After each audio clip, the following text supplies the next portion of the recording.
అయితే దీని మీద అంచనాలు చాలా తక్కువ అంచనా వేసిరట. బొద్దింకలపైన అంచనాలు బోల్తాబడ్డాయి. 3 వారాల క్రితమే కాక్రోచ్ పార్టీ చలో పార్లమెంట్కి పిలుపునిచ్చింది. తేలిగ్గా తీసుకున్నారు పోలీసులు అండ్ కేంద్రం. వాళ్ళు ఏమనుకున్నారంటే ఫస్ట్ ఈ అభిజిత్ దీప్కే అనే అతను అదేదో ఆ ఇన్స్టా అకౌంట్ స్టార్ట్ చేసి కొద్ది రోజుల తర్వాత ఢిల్లీకి వస్తున్నాడు కదా. వచ్చిన తర్వాత అక్కడ ఎంతమంది వచ్చారు, 1000 మంది లేరు, 2000 మంది లేరు, గిదేనా పార్టీ అని అనుకున్నారు. సినిమా మొన్న కనబడ్డది ఏ స్థాయిలో ఈ ప్రభావం ఉందనేది. మరి మీ ఇంటెలిజెన్స్ ఏం చేస్తుందండి? మీ ఇంటెలిజెన్స్, మీ వ్యవస్థ ఏం చేస్తుంది? నిన్న సోమాజిగూడ ప్రెస్ క్లబ్లో వాళ్ళకు జస్ట్ వాట్సాప్లో ఒక మెసేజ్ పెట్టుకున్నారు. 3000 మంది వాళ్ళిపోయారు. ఇక్కడ 3000 అసలు నిండిపోయింది మొత్తం ఏరియా అంతా ప్రెస్ క్లబ్.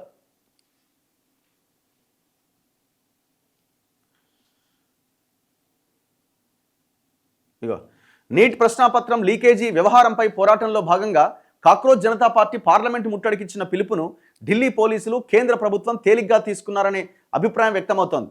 కాక్రోచ్ నేతలు 3 వారాలుగా ప్రకటనలు ఇస్తున్నా చలో పార్లమెంటుకు ఎంతమంది తరలి వస్తారనేది అంచనా వేసి దానికి తగ్గట్టుగా అప్రమత్తం కావడంలో పోలీసులు విఫలమయ్యారు. తీరా అతి భారీ జనసందోహం రోడ్ల మీదకు కదిలి పార్లమెంటు ద్వారం వద్దకు చేరుకునేసరికి పోలీసులు ఒక రకంగా చేతులెత్తేశారు. చివరి నిమిషంలో పెద్ద ఎత్తున లాఠీచార్జ్ చేయాల్సి రావడం, దానికి ప్రతిగా రాళ్ల వర్షం కురవడంతో ఢిల్లీ సోమవారం రణరంగాన్ని తలపించింది. నిజానికి గత 15 ఏళ్లలో ఢిల్లీ అనేక భారీ ప్రదర్శనలే చూసింది. వ్యవసాయ చట్టాలకు వ్యతిరేకంగా 2021లో రైతులు సాగించిన నిరసన ప్రదర్శన ఎర్రకోట వరకు సాగింది. దానికి ముందు నిర్భయ అత్యాచారం, హత్య ఘటనకు నిరసనగా 2012లో సాధారణ పౌరులు వేల సంఖ్యలో రైజినా హిల్స్ ద్వారం వద్దకు చొచ్చుకెళ్లారు. అయితే ఆ ప్రదర్శనలను పోలీసులు సమర్థవంతంగా నియంత్రించగలిగారు. దీనికి భిన్నంగా కాక్రోచ్ పార్టీ చలో పార్లమెంట్ ప్రదర్శనను ఏ దశలోనూ పోలీసులు నిలువరించలేకపోయారు. సోమవారం చలో పార్లమెంట్ మొదలయ్యే సమయానికి అక్కడ 5000 మంది ఉన్నట్లు పోలీసులు అంచనా వేశారు. మహా అయితే మరో 5000 మంది అదనంగా వస్తారని భావించారు. కానీ పార్లమెంటు మార్గంలోకి సాగే అన్ని దారులు ఆందోళనకారులతో నిండిపోయినాయి. అనేక మంది మహిళా ఉద్యమకారులు, విద్యార్థులు ఢిల్లీ సమీప రాష్ట్రాల నుంచి తరలివచ్చారు. వీరందరినీ వాట్సాప్ గ్రూపుల ద్వారా కాక్రోచ్ పార్టీ నేతలు సమన్వయం చేశారు. ఇప్పుడు ఏ వాట్సాప్ యూనివర్సిటీ అయితే మీరు ఉపయోగించి మీరు గెలవగలుగుతున్నారో అదే వాట్సాప్ను ఉపయోగించి వీళ్ళు ఏకమవుతున్నారు. తప్పదు కదా, కౌంటర్కి ఎన్కౌంటర్ ఉంటుంది.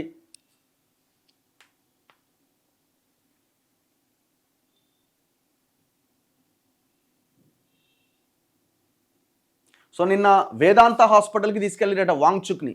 ఆయన తన దీక్షను కొనసాగిస్తూనే ఉన్నాడు.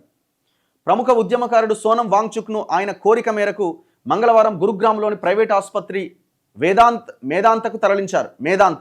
ఢిల్లీ హైకోర్టు ఆదేశాలతో సఫ్దర్జంగ్ ఆసుపత్రి నుంచి సాయంత్రం 6:40 సమయంలో వాంగ్చుక్ను డిశ్చార్జ్ చేసిరట. మేదాంత హాస్పిటల్ నుంచి వచ్చిన వైద్య బృందానికి ఆయన్ను అప్పగిస్తూ అన్ని మెడికల్ రికార్డ్స్ అందించారు.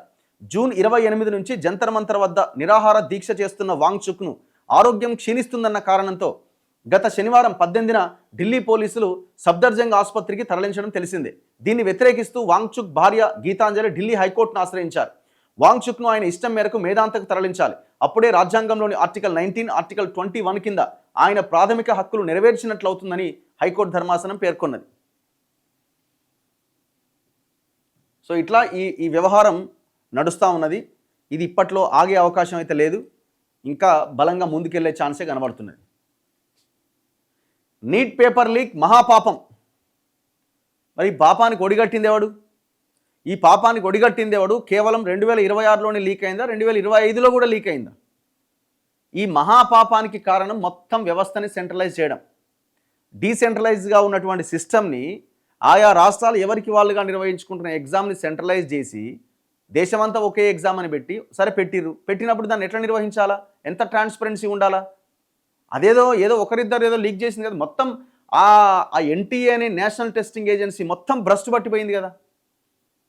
చేసింది ఎవడో చేయలే కదా, ఇంటి దొంగలే కదా. మళ్ళీ అందులో కూడా సరే తప్పు జరిగినప్పుడు ఇమీడియట్గా దాని మీద రెస్పాండ్ అవ్వాల్సిన బాధ్యత ప్రభుత్వానికి ఉన్నది కదా, క్లారిఫికేషన్ ఇవ్వాలి కదా. అది ఎందుకు అయిందో చెప్పరు, తర్వాత రెస్పాండ్ అవ్వరు. మరి ఏం జరుగుతుంది? ఉద్యమం రాకపోతే ఏమొస్తుంది?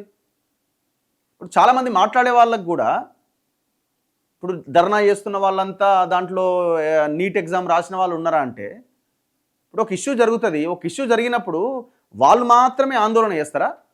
వాళ్ళకి మద్దతుగా వందల వేల లక్షల మంది బయలుదేరుతారు. అందరినీ కూడగట్టి అందరి మద్దతు తీసుకొని పోరాటాన్ని స్టార్ట్ చేస్తారు, పోరాటంలో ముందుకెళ్తారు.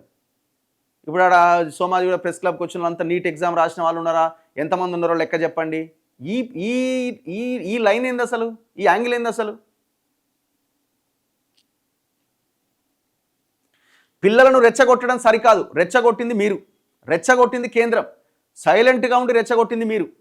మీరు కనుక ముందే రెస్పాండ్ అయి ఉంటే ఈ పరిస్థితి వచ్చేది కాదు. ఈ మహాపాపం మీదే. పేపర్ లీక్ బాధ్యులను అత్యంత కఠినంగా శిక్షిస్తాం. ప్రశ్నాపత్రాల లీకేజీలు నివారించడం జాతీయ బాధ్యత.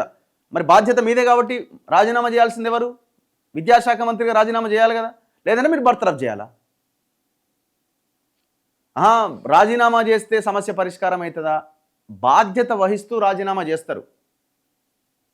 సో మేము మీకున్నాం భరోసాగా, ఇప్పుడు మేము మా హయాంలో జరిగింది కాబట్టి సో విద్యాశాఖ మంత్రి రాజీనామా చేస్తారు, ఇది మా బాధ్యత అని చెప్తారు. రాజీనామా చేయంగానే సెట్ అవుతుందని కాదు అక్కడ. మరి అట్లా అనుకుంటే గత చరిత్ర తీసుకుంటే ఎంతోమంది మంత్రులు చిన్న చిన్న సంఘటనలకి రాజీనామా చేశారు. ఎందుకు చేసిరు? పార్లమెంట్లో నిర్మాణాత్మక చర్చలకు విపక్షాలు సహకరించాలి.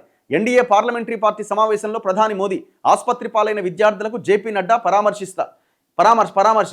ఇప్పుడు ఆయన అలా మాట్లాడిండో లేదో ఏమో కానీ మరి ఆయన అదే మాట బయటకు వచ్చి ఎందుకు చెప్పాడు? మీడియా ముందు ఎందుకు చెప్పరు?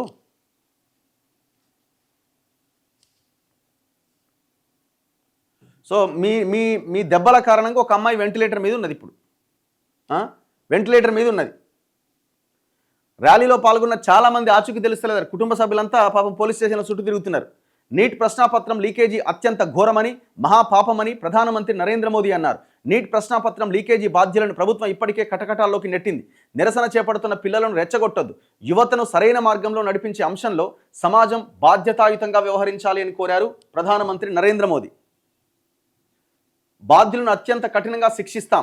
ప్రశ్నాపత్రాల లీకేజీ సమస్యను నివారించేందుకు పార్టీలకు అతీతంగా అన్ని రాష్ట్రాల ప్రభుత్వాలు కేంద్రంతో కలిసి పనిచేయాలి. ప్రశ్నాపత్రాల లీకేజీలను నివారించడం అనేది రాజకీయ అంశం కాదని, జాతీయ బాధ్యత అని పేర్కొన్నారు. మంగళ్ మిలన్ పేరిట న్యూఢిల్లీలో మంగళవారం నిర్వహించిన ఎన్డీఏ పార్లమెంటరీ పార్టీ సమావేశంలో నీట్ ప్రశ్నాపత్రం లీకేజీ అంశంపై ప్రధాని మోదీ మాట్లాడారు అని కేంద్ర మంత్రి కిరణ్ రిజిజు విలేకరులకు చెప్పిండట. ఆయన మాట్లాడిండో లేదో, లోపల ఏం జరిగిందో, ఆయన మాట్లాడిండు ఇట్లా అని బయటకు వచ్చి ఇంకో మంత్రి వచ్చి బయట చెప్పిండు. ప్రశ్నాపత్రం లీకేజీ అంశం బయటకు వచ్చిన వెంటనే స్పందించిన ప్రభుత్వం దర్యాప్తు చేపట్టి 13 మందిని అరెస్ట్ చేసింది. విద్యార్థుల భవిష్యత్తుకు నష్టం కలగకూడదనే ఉద్దేశంతో వెంటనే నీట్ రీఎగ్జామినేషన్ నిర్వహించాం. ఎలాంటి జాప్యం లేకుండా ఫలితాలు కూడా ఇచ్చాం. భవిష్యత్తులో ప్రశ్నాపత్రాల లీకేజీలు జరగకుండా కఠిన చర్యలు తీసుకున్నాం. దేశంలోని అత్యుత్తమ న్యాయవాదుల సహకారంతో దోషులకు అత్యంత కఠిన శిక్షలు పడేలా చేయాలి. అప్పుడే ప్రశ్నాపత్రాల లీకేజీ ఘటనలు పునరావృతం కావు. ప్రశ్నాపత్రాల లీకేజీ అనేది ఏ ఒక్క రాష్ట్రానికో కేంద్ర ప్రభుత్వానికో పరిమితమైన సమస్య కాదు, దేశానికి సంబంధించిన సమస్య. ప్రశ్నాపత్రాలు లీక్ చేయడం అనేది మహాపాపం, ఘోరం. లీకేజీ ఘటనలు పునరావృతం కాకుండా ఉండాలంటే పార్టీలకు అతీతంగా అన్ని రాష్ట్రాల ప్రభుత్వాలు కేంద్రంతో కలిసి పనిచేయాలి. లీకేజీలను నివారించేందుకు ఒక వ్యవస్థను ఏర్పాటు చేయాలి. నీట్ ప్రశ్నాపత్రాల లీకేజీ అంశంలో నిరసనల్లో పాల్గొంటున్న పిల్లలను రెచ్చగొట్టొద్దు, యువతను సరైన మార్గంలో నడిపించాల్సిన బాధ్యత సమాజంపై ఉన్నది అని ఎంపీలతో ప్రధాని అన్నారని కిరణ్ రిజిజు వెల్లడించారు. అయితే ఎన్డీఏ ప్రభుత్వం వివిధ దేశాలతో చేసుకుంటున్న స్వేచ్ఛా వాణిజ్య ఒప్పందాల అంశంలో రైతులకు అత్యంత ప్రాధాన్యం ఇస్తున్నామని ప్రధాని పేర్కొన్నారని రిజిజు వెల్లడించారు. ఆయన అన్నట్టు ఈయన చెప్పిండు. ఆయన అన్నడో లేదో ఎవరికి తెలియదు.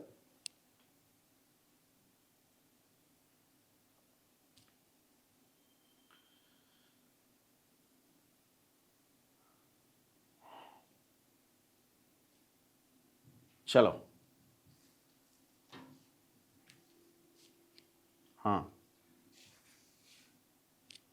ఇప్పుడేమో అన్ని రాష్ట్రాల బాధ్యత గుర్తొచ్చింది. మరి రాష్ట్రాలను మాత్రం మింగే కార్యక్రమం ఎప్పటికప్పుడు చేస్తూనే ఉంటారు వీళ్ళు.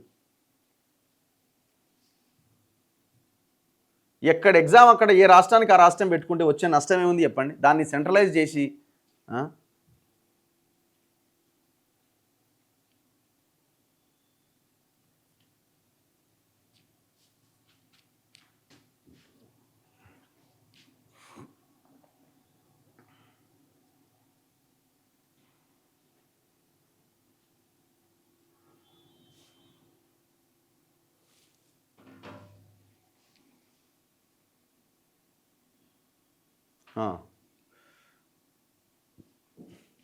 నిన్న ఒక జవాన్ని ఫుల్ కొట్టిరట సీజేపీ వాళ్ళు. వీడియో మీకు కనిపించదు, అన్ని వీడియోలు కనిపించినాయి. దీనికి బాధ్యత ఎవరిది? జవాన్ల గాయాలైన, విద్యార్థులకు గాయాలైన దాని బాధ్యత ప్రభుత్వానిది. ప్రభుత్వం ఫస్ట్ 5 డేస్లో రెస్పాండ్ అయ్యి ఉంటే సమస్య ఇంతవరకు వచ్చేది కాదు. సమస్యను తీసుకొచ్చిందే గవర్నమెంట్, అందుకే మనం అనాల్సింది గవర్నమెంట్ని. మౌనం ముని మోదీ, మౌనమే మన సమాధానం అన్నట్టున్నది. కానీ మౌనం సమాధానంగా కనబడతలేదు కదా. ఏం చేసుకుంటారో చేసుకోండి, మీ ఇష్టం, మా ఈగోస్ మాకున్నాయి అన్నట్టు ఉన్నది. మౌనం సమాధానంగా లేదు కదా.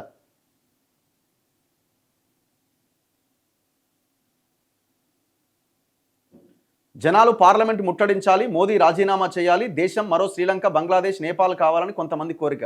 ఇప్పుడు ఏమన్నా మోదీకో లేకపోతే ఇంకెవరికో దేశాన్ని రాసిచ్చిర్రా అండి?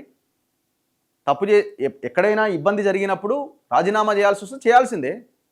ప్రజలు చేంజ్ కోరుకుంటే పక్కకు తప్పుకోవాల్సిందే. వాళ్ళకి ఏమైనా దేశాన్ని రాసిచ్చినారా? కాదు కదా. శ్రీలంకలాగా రావాలి, నేపాల్గా కావాలి అంటే ఎందుకైతుంది? నేపాల్ లాగా, శ్రీలంక లాగా ఎందుకు కావాలని కోరుకుంటారు? ఆ పరిణామాలు ఏవి మంచివి కావనే చెప్తున్నాం కదా. ఒక శ్రీలంక లాగా, ఒక నేపాల్ లాగా ఈ దేశం కావద్దనే కదా కోరుకునేది. ఇప్పుడు ఈ ప్రశ్న ప్రభుత్వాలు వినాలి, చేంజ్ అవ్వాలి అనే కదా దేశం అంతా మాట్లాడుతున్నది.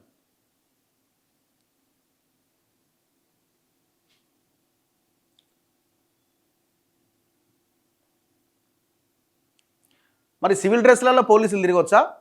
సివిల్ డ్రెస్లలో పోలీసులు లాఠీలు పట్టుకొని, ఆ పార్టీ కార్యకర్తలు కొంతమంది లాఠీలు పట్టుకొని దాడి చేయొచ్చా? మరి అది తప్పు కాదా? వీడియోలు ఉన్నాయి కదా.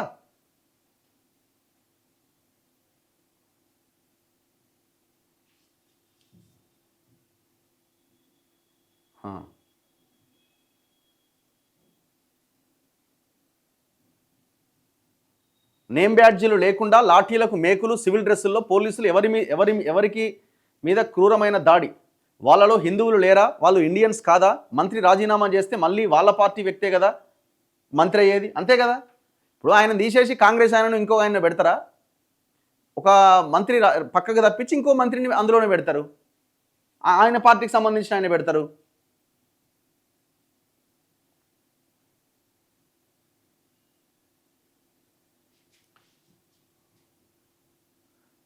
ఎవరో పెడుతున్నారు, చైనా లాంటి రాజ్యాంగం రావాలి మన దేశానికి అంటే అక్కడ నిర్బంధం ఉంది, ఇక్కడ లేదు, ప్రజాస్వామ్యం ఉంది అని అంటున్నారా? భారత రాజ్యాంగాన్ని 10% కూడా ఇంప్లిమెంట్ చేయట్లేదు ఈ దేశంలో ఏ ప్రభుత్వాలైనా. 100% కాదు, అట్లీస్ట్ ఒక 60-70% ఇంప్లిమెంట్ చేయమనండి, అద్భుతాలు జరుగుతాయి. చైనా రాజ్యాంగాలు, ఇంకో రాజ్యాంగాలు మనకు అవసరం లే. మన రాజ్యాంగం చాలా గొప్ప రాజ్యాంగం, దాన్ని ఒక 50% ఇంప్లిమెంట్ చేయమనండి ఫస్ట్. రాజ్యాంగాన్ని మార్చాలన్న కుట్రలు తప్ప రాజ్యాంగాన్ని ఇంప్లిమెంట్ చేద్దామన్న ఆలోచన ప్రభుత్వాలకు ఉందా?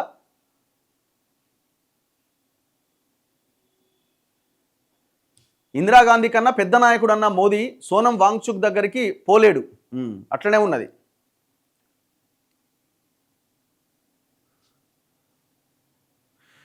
తెలంగాణలో కూడా బీజేపీ 6 గ్యారంటీల మీద ముఖ్యమంత్రి ఇంటి ముందు ధర్నా చేయొచ్చు కదా. ఆహాహా, అట్టెట్లా చేస్తాం? వాళ్ళు పని చేసి పెట్టాలి కదా మనకి లోపట. వాళ్ళకి చాలా పనులు ఉంటాయి, వాళ్ళకి వాళ్ళు అట్లా చేస్తారు, అట్లా చేయరు. ఒక్క కేంద్ర మంత్రి గురించి ఇంతమంది విద్యార్థులను బలి చేయడం ఎంతవరకు న్యాయం?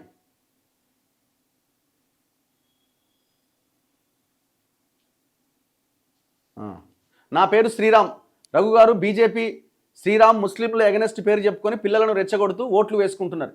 ఇప్పుడు ఇవాళ ఈ దేశంలో ఓవైసీ అనే పార్టీ లేకపోతే కథమైపోతుంది. ఓవైసీ అనే పార్టీ లేకపోతే ఇప్పుడు మీరు చూడండి, ఇంత పెద్ద హిందూ లైన్ తీసుకుంటారు కదా, ఓవైసీని టార్గెట్ చేస్తూ ఓట్ పోలరైజ్ చేస్తారు కదా. ఓవైసీ ఆస్తుల మీద ఏనాడన్నా మీకు ఐటీ రైడ్ జరిగిన ఎప్పుడైనా విన్నారా? వక్ఫ్ భూముల మీద ఎప్పుడైనా దేశంలో ఈ ముఖ్యంగా హైదరాబాద్లో ఏనాడైనా ఏ గవర్నమెంట్ ఉన్నా, ఏ government, Congress or BJP something, ఏనాడైనా వాళ్ళ మీద యాక్షన్ తీసుకున్నారా? మరి ఎందుకు చేయట్లే మీరు? వాళ్ళు ఉండాలా, వాళ్ళు ఉంటేనే మనం రాజకీయం చేయగలుగుతాం, మన ఉనికి ఉంటుంది. వాళ్ళని ముందు పెట్టాలా, కొట్టుకుంటూ పోవాలా, ఓట్లను మొత్తం పోలరైజ్ చేయాలా, ఇదే కదా మన ప్లాన్ అంతా.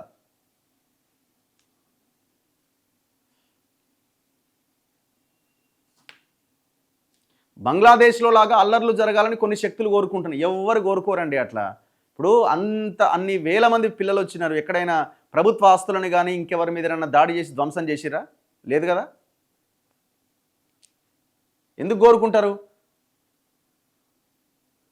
ఇప్పుడు ఈ సోకాళ్ళు లీడర్ల కంటే వాళ్ళు గొప్పగా చదువుకున్న పిల్లలు, వీళ్ళకన్నా చదువు రాదు, అంత క్రిమినల్స్ ఉన్నారు. కానీ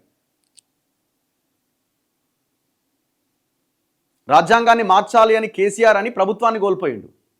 వాస్తవమే కదా.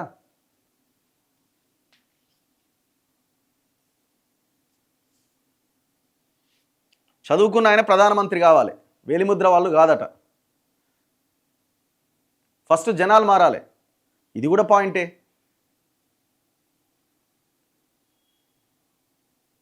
మోదీ గ్రాఫ్ తగ్గుతున్నదట, మోదీ గ్రాఫ్ తగ్గుతుందా పెరుగుతుందా తర్వాత జనం చూసుకుంటారు.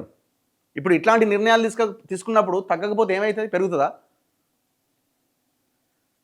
రఘు గారు ఒక్కసారి అయినా ఫ్యాక్ట్స్ మాట్లాడండి, ప్రోపగండా వద్దు. మరి ఫ్యాక్ట్ ఏదో మీరు చెప్పండి కదా, ఫ్యాక్ట్ ఏదో మీరు చెప్పండి కదా, మాట్లాడండి. ఏం fact? NEET exam paper leak అవ్వడం ఫ్యాక్ట్ కాదా? పిల్లలు చనిపోవడం ఫ్యాక్ట్ కాదా? ఆ లీక్ చేసిన దాంట్లో ఇంటి దొంగలు ఉండడం ఫ్యాక్ట్ కాదా? వీళ్ళు అడిగిన డిమాండ్ ఫ్యాక్ట్ కాదా? మంచి జెన్యూన్ డిమాండ్ కాదా?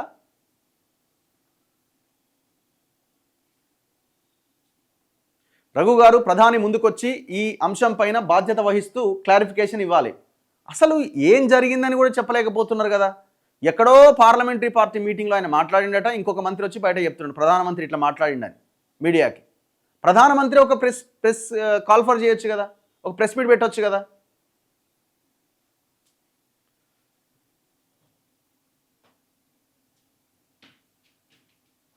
కనీసం ఒక్క డిగ్రీ పట్టా కూడా లేని సన్నాసులు నాయకులు అవుతున్నంత కాలం పూటకు తిండి లేక చచ్చే మనుషుల్ని, కనీస వైద్యం అందక గాల్లో కలిసే ప్రాణాలను ఇంకా చూస్తూనే ఉంటాం నా ఈ దేశంలో. ఢిల్లీ తరహాలో తెలంగాణలో కూడా ఉద్యమం వస్తాయి, జాబ్ క్యాలెండర్లు వస్తాయి. ఎందుకు రావు? 100% వస్తాయి. ఆ దిశగా పోరాటం జరగాలి.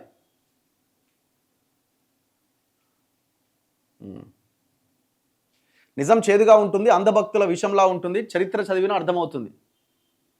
గల్గోటియా వాట్సాప్ యూనివర్సిటీ ఎక్కువైపోతుంది.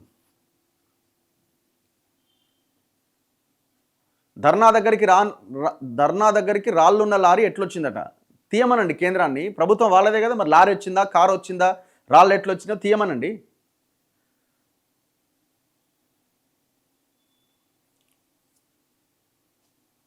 సెంట్రల్లో మోదీ పోవాలి, తెలంగాణలో రేవంత్ పోవాలట. ఇక్కడ ఏమైపోయిందంటే పార్టీలకు ఐడియాలజీ ఎవరికి లేదు. అధికారమే ఐడియాలజీ, దోపిడీనే ఐడియాలజీ, ప్రజల మీద యుద్ధం చేయడమే ఐడియాలజీ, ఏదో రకంగా బెదిరించి అధికారంలో కొనసాగడమే ideology. Hindu ideology, secular ideology అన్ని బోగస్. ఎవరికి ఏ ఐడియాలజీ లేదు, ఏ పార్టీకి.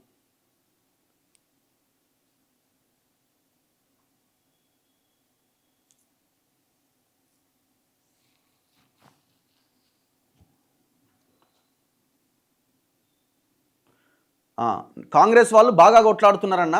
42% రిజర్వేషన్ గురించి ఏ ప్రతిపక్ష పార్టీ మాట్లాడదు. ఎవడు మాట్లాడు? కాంగ్రెస్ మాట్లాడదు, బీజేపీ మాట్లాడదు. ఎందుకంటే వాళ్ళకి ఇష్టం ఉండదు, వాళ్ళకి రావడం ఇష్టం ఉండదు ఆ రిజర్వేషన్.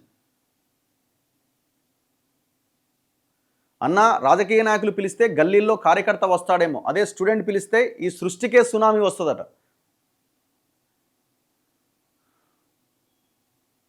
పోలీసుల వాహనాల ధ్వంసం, పోలీసులపై దాడి, ఆర్మీపై దాడి, ఇది అసలైన ప్రోపగాండా అట. ఆ దాడి చేయించింది ప్రభుత్వం. రెండు వైపులా దాడి ప్రభుత్వం వల్లనే జరిగింది, బాధ్యత ప్రభుత్వానిది.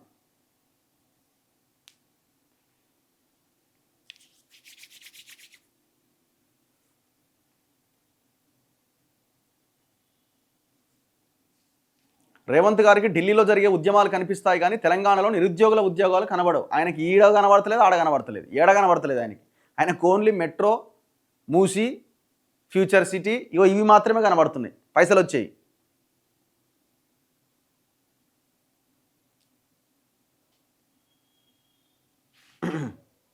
చలో నెక్స్ట్ మిగతా వార్తల్లో